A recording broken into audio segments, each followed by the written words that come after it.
Jeshi la Polisi Kanda Maalum ya Dar es Salaam linamshikilia kwa uchunguzi baada ya kumkamata mtuhumiwa ambaye amefahamika kwa jina la Zuhura Juma au maarufu kama Matengo kwa tuhuma za kumuua mtoto wake ambaye anakadiriwa kuwa na umri wa miezi 7.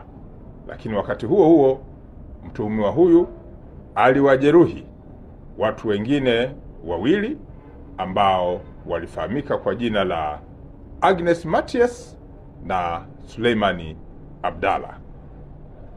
Tukio hili limetokea tarehe 30 mwezi wa 6 mwaka huu wa 2025 majira ya saa 6 mchana maeneo ya Nyumba Nyeupe ambayo yapo eneo la Maji Matitu, Mbagala, Temeke, jijini Dar es Salaam. Mtuhumiwa huyu inadaiwa kwenye muda huo ambao nimeutaja na tarehe hiyo alitumia kitu chenye ncha kali kumjeruhi na baadaye kumsababishia kifo mwanae ambaye alikuwa amelala kitandani.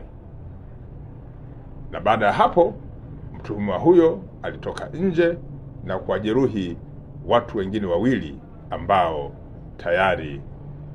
Jeshi la Polisi Kanda Maalum ya Dar es Salaam linamshikilia kwa uchunguzi baada ya kumkamata mtuhumiwa ambaye amefahamika kwa jina la Zuhura